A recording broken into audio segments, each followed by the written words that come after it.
Zdravo, ja sam Katarina, dobrodošli na kanal Tehnomanijak.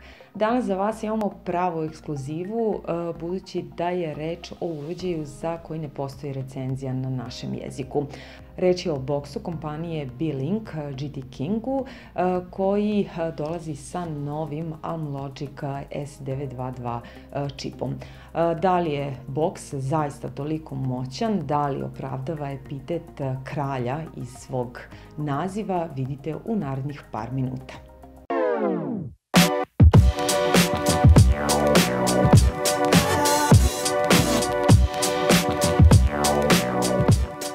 Da krenemo redom.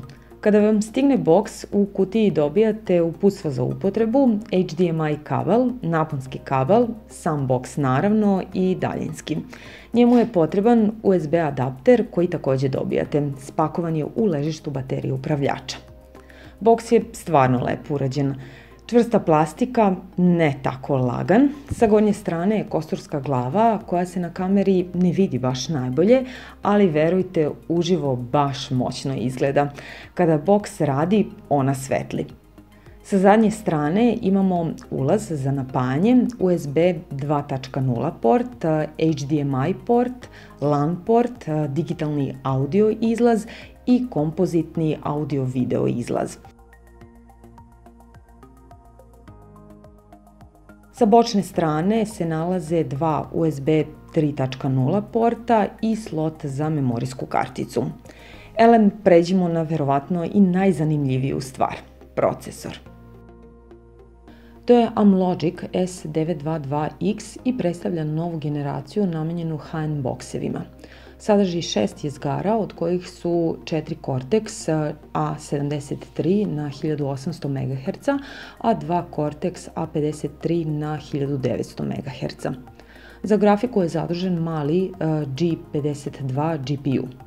Čip je izrađen u 12 nanometarskoj tehnologiji, što pored povećanja performansi znači i znatno manju potrošnju, to jest grejanje čipa.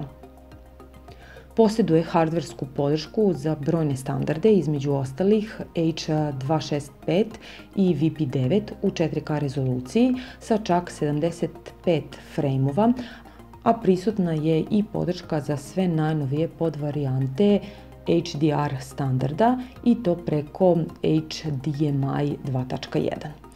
Boks je u stanju da pušta 4K sadržaj i sa potpuno suludim bitrateom. Da ne manjka memorije, zaduženo je 4 GB DDR4 memorije, a što se tiče prostora za skladištenje podataka, tu je 64 GB interne memorije, kao i slot za micro SD kartice i čak 3 USB porta, od kojih su 2 USB 3.0 na koje možete dodati i neki eksterni hard disk.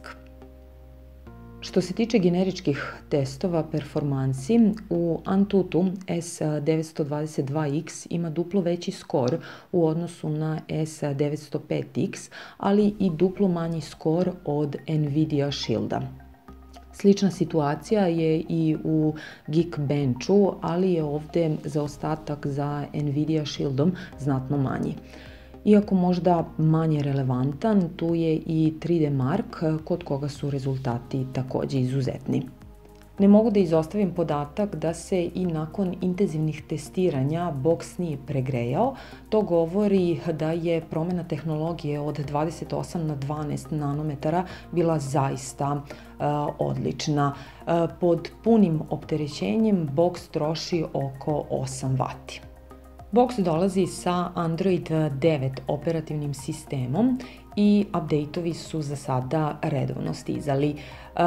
Do sada je bilo, čini mi se, 2 update-a i oni su zaista zakrpili bugove koji su inicijalno postojali na uređaju. Ovaj podatak je i više nego koristan, imajući u vidu da mnogi kineski proizvođači uopšte ne update-uju svoje sisteme. Običan Android, a ne TV verzija, je i prednost i mana ovog sistema.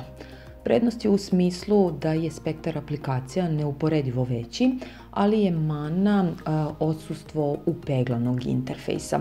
Doduše i Beelink interfejs je pristojan i što je najbitnije funkcionalan, a uvek ga možete zameniti i nekim po vašem izboru, za razliku od Android TV bokseva gde ovo nije moguće. Izgled interfejsa je tipičan za Beelink i generalno je isti na svim njihovim proizvodima. Brzo se butuje, manje od 20 sekundi do potpunog učitavanja operativnog sistema. Kada smo već kod paljenja, jedna glupost mi je to što dok uređaj butujete, prikazan je logo na tačkastoj podlozi koja kada je prvi put vidite, iskreno pomislite da je uređaj neispravan. Kineska posla. Što se tiče aplikacija, YouTube odlično radi, bez seckanja, slika i boje su fenomenalne. Što se tiče igara, ovaj boks je zaista prava stvar za gejmere. Isprobali smo ga na PUBG-u i Asphalt 8, nema seckanja, nema kočenja i naravno ukoliko želite možete povećati rezoluciju. Kvalitet ostaje odličan. Eon aplikacija također radi lepo. Ono što je domaćoj publici jako bitno, nekima i najbitnije, jeste da Kodi radi odlično, što je i razumljivo jer boks pokreće zverski jak procesor sa dosta rama. Bez problema možete držati nekoliko otvorenih tabova u Chromu i sve će to fino raditi, može se jako udobno surfovati.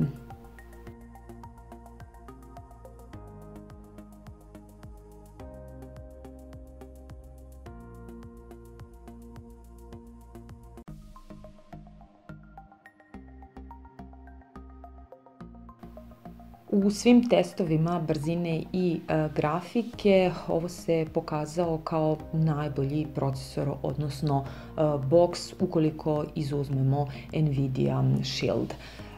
Wi-Fi i LAN konekcije su se pokazale odlične, odnosno na svim testovima smo izvukli maksimum od paketa koji koristimo, a to je 150/60. Što se tiče najboljeg od ovog boksa, to su posljednji Android operativni sistem, neverovatne karakteristike procesora, čak 3 USB porta, Air Mouse daljinac, podrška za sve moguće i nemoguće formate, odlične gaming performanse, gigabitni LAN port. Što se tiče mana, ima i njih. Ja bih izdvojila daljinski upravljač koji je lagan, ali plastika deluje baš tanko. Također on loše prepoznaje glas za razliku od recimo Mi Boxa gdje ova funkcionalnost radi baš lepo. Nema boks ventilacionu rešetku, doduše možda mu i nije potrebna jer i po najvećim letnjim vrućinama nije se pregrejao. Zatim ne postoji podrška za Netflix i Chromecast. Također, meni se na primjer nije svidjelo LED svetlo na samom boksu, a nema opcije da se ono ugasi. No, da se razumemo, ovo je zaista odličan, mogla bih reći, premium boks. Definitivno će vam pomeriti standarde gledanja TV sadržaja i gaminga.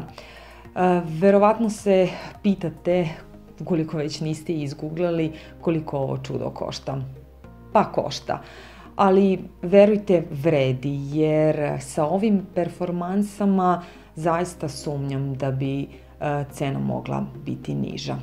Veoma često kada testiramo bokseve dobijamo pitanja da li je potrebno priključiti tastaturu ili miša, pa to zaista zavisi od toga za koju namenu koristite boks. Mi ga koristimo isključivo za gledanje serija, filmova, tako da nam ova proširenja nisu potrebna. Naravno, ima dovoljno USB portova, tako da ukoliko su vam potrebni, ima mesta i za njih. Pišite nam u komentarima koje bokseve vi koristite, koji su vam na wish listi, da ih možda testiramo i vidimo da li vrede. I to je to za danas. Do sljedećeg videa, veliki pozdrav. Ćao!